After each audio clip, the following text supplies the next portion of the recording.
Bonjour à tous, mon nom est Florent Farge et aujourd'hui je vais essayer de vous montrer comment je dessine un portrait d'après photo tout en essayant de renforcer mes capacités au dessin d'après nature. Je vais faire ce dessin d'après une photo mais en même temps imaginez que je dessine une vraie personne en face de moi. En gardant ça à l'esprit, je n'utiliserai aucune technique qui ne peut être directement utilisée dans une situation où un modèle pose pour moi. Donc oubliez les papiers calques, les quadrillages de mise au carreau ou toute autre méthode géométrique de mesure car je n'en utiliserai pas. En dessin d'après nature, c'est à l'œil nu qu'il convient de mesurer. Mais pour le faire correctement, il faut beaucoup de pratique. Il faut apprendre aux yeux et au cerveau à se coordonner, et ça vient petit à petit.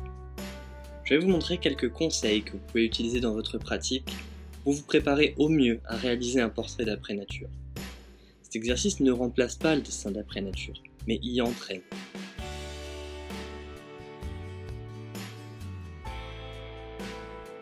Ces conseils sont valables si vous voulez obtenir une meilleure ressemblance dans vos dessins.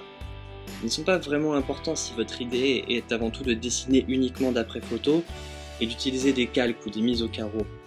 Cependant, ils peuvent faire une très grande différence si vous comptez vous lancer dans le portrait d'après nature, mais que vous sentez que vous avez besoin d'un peu plus de préparation. Allez, commençons. Je commence en plaçant des marques pour le haut et le bas de mon sujet. Je crée une petite ligne sur le papier, puis je vérifie si elle est bien au même niveau que sur le modèle. Ensuite, je tente de déterminer la largeur du sujet de la même façon.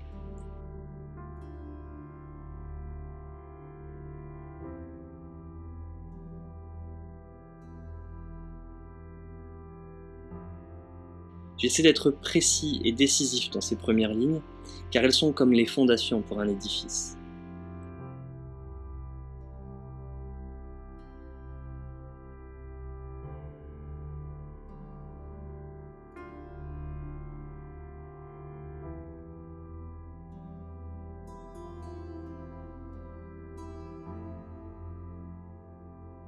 Parlons un petit peu de l'organisation de mon chevalier. Quand j'utilise une photo de référence, je l'imprime toujours à la taille exacte que je veux pour mon dessin. De cette façon, mon cerveau est moins affairé à résoudre des problèmes d'échelle et peut se concentrer sur les différences entre la photo modèle et le dessin.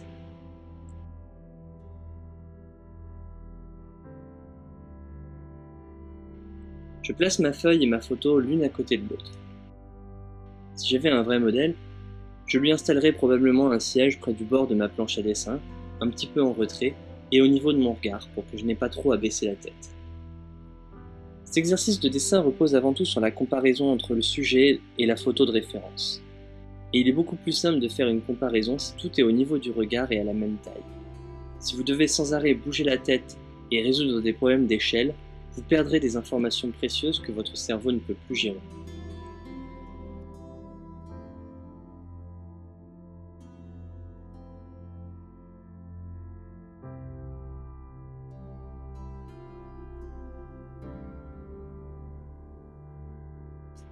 Je travaille également debout et verticalement, face à mon modèle et à mon dessin. Être debout me permet d'être plus précis. Pour moi, il est important de pouvoir bouger, reculer, et de ne pas toujours observer son dessin sous le même angle. Bien sûr, on peut faire des dessins parfaits en étant assis, mais pour entraîner son œil à être plus précis, la position debout a de réels avantages. Important également, ne travaillez pas trop petit. Ça peut sembler plus facile, mais ça ne l'est pas. Essayez de trouver une taille correcte, ni trop grand ni trop petit. Je mesure en ne m'autorisant que la seule chose possible avec une vraie personne en face de moi, c'est-à-dire en tenant mon crayon en face de moi. Gardez bien le bras stable et droit et comparez la longueur entre le bout de la mine et votre pouce.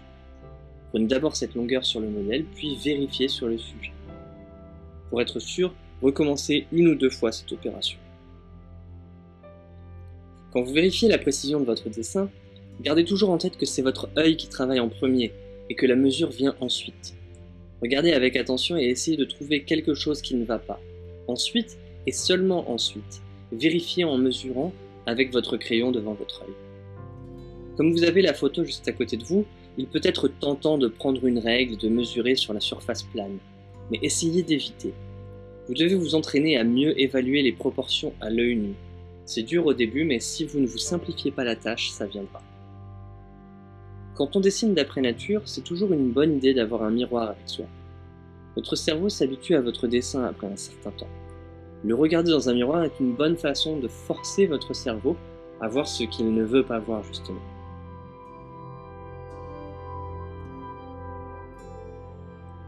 N'hésitez pas à placer des repères et des lignes de structure. Cette approche consiste à placer des informations d'abord grossières pour les raffiner ensuite. C'est comme en sculpture, on commence avec un gros bloc de pierre et des lignes grossières que l'on affine petit à petit.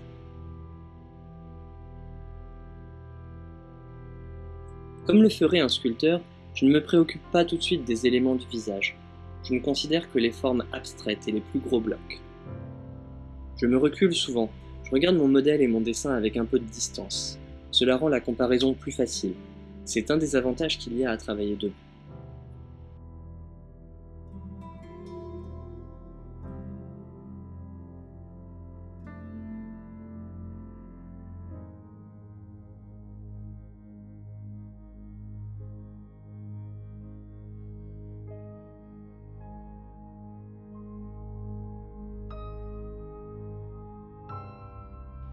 Encore une fois, je ne cherche pas à dessiner les éléments du visage individuellement.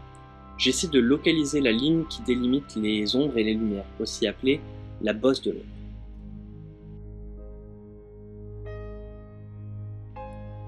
Je ne travaille que les lignes principales au début, et j'évite de tomber dans les détails trop tôt.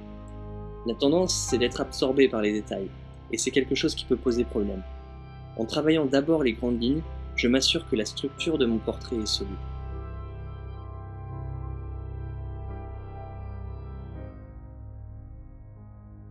Je vérifie les angles en tenant mon crayon face à moi et en l'inclinant.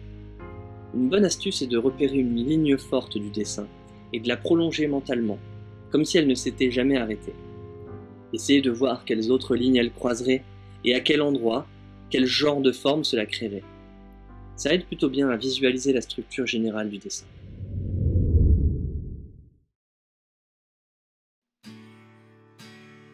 Quand je suis satisfait de mon dessin linéaire, je commence à regarder les principales masses de valeurs. Je couvre la totalité de la partie des ombres avec un léger ton au crayon. Cette étape va m'aider à pousser plus loin la précision du portrait, non plus avec des lignes, mais avec des masses. Il est important de savoir que notre vision ne fonctionne pas avec des lignes. Les lignes sont en fait une création de notre cerveau. Elles n'existent pas dans le monde visible. Ce que nos yeux perçoivent en réalité, c'est une juxtaposition de larges formes de valeurs différentes, comme une sorte de grand puzzle de valeurs et de formes abstraites. C'est pourquoi si vous essayez de dessiner ce que vous voyez, il est recommandable d'aller plus loin que l'étape du dessin linéaire. Notez bien que je ne suis pas en train de faire des rendus et des dégradés maintenant. Je travaille uniquement à séparer les lumières des ombres avec un ton léger au crayon, afin de pouvoir comparer à nouveau. J'essaie de faire émerger des grands ensembles de valeurs, afin de voir s'ils correspondent au modèle.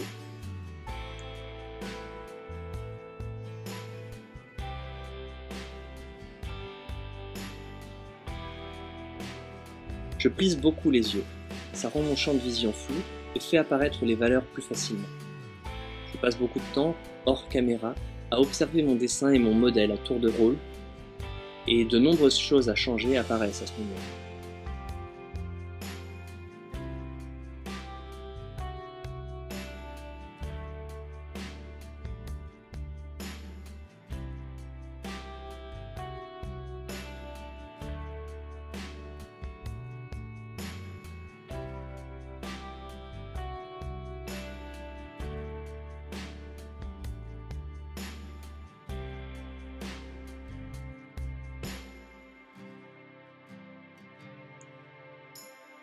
Je ne pense toujours pas ceci est un œil, ceci est un nez, etc. Mais j'essaie de voir des formes abstraites sur le modèle et de les reproduire aussi fidèlement que possible.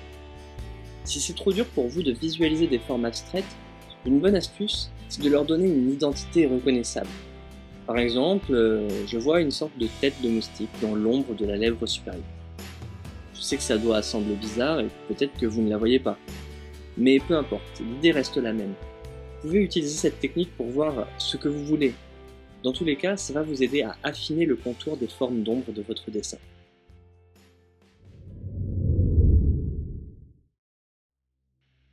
Ensuite, j'essaie de situer les parties les plus sombres de mon dessin, et je pousse aussi foncé que mon crayon me le permet. C'est à ce moment-là que les dégradés commencent. Mais je ne vais pas donner trop de détails à ce sujet car ce n'est pas vraiment le thème de cette vidéo. Vous pouvez vous faire plaisir et faire vos dégradés comme bon vous semble.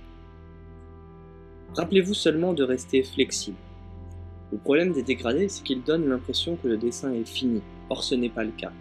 Et les corrections qui viennent ensuite seront beaucoup plus dures à faire. Soyez conscient que vous aurez encore certainement beaucoup de choses à modifier pour obtenir une ressemblance parfaite. Je fais attention aux contours.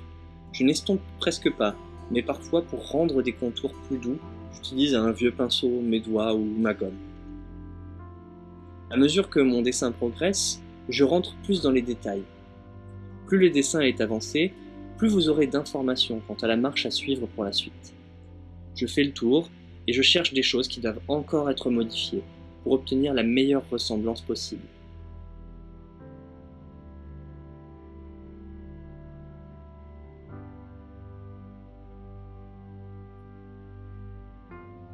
Le danger est de se sentir satisfait trop tôt et de manquer beaucoup de modifications simples.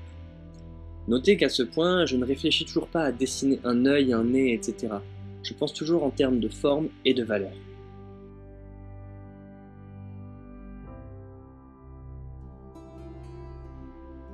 Je fais des allers-retours du regard assez rapidement. Je passe du modèle au sujet assez vite, 9 à 10 fois de suite. Et à force de faire ces allers-retours du regard, des différences apparaissent.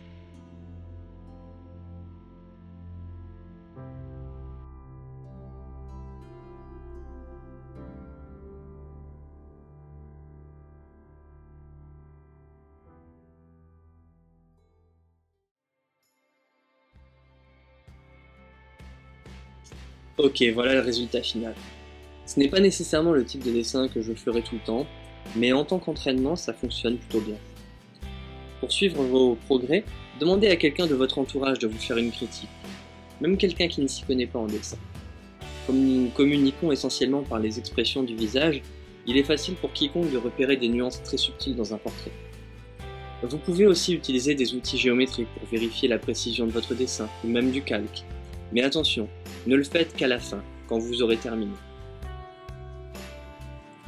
Si vous êtes intéressé par cette approche et que vous souhaitez la poursuivre, je vous recommande la réédition du cours de dessin de Charles Bargue et Jean-Léon Gérôme. Vous y trouverez de nombreuses planches conçues pour être copiées avec, à peu de choses près, la méthode que je viens de vous montrer. Dessinez-en 4 ou 5, et votre capacité à dessiner des choses ou des personnes réalistes devrait grandement s'améliorer. Ok, merci d'avoir visionné cette vidéo. N'hésitez pas à commenter et à vous abonner à la chaîne pour d'autres vidéos en anglais et en français. À bientôt.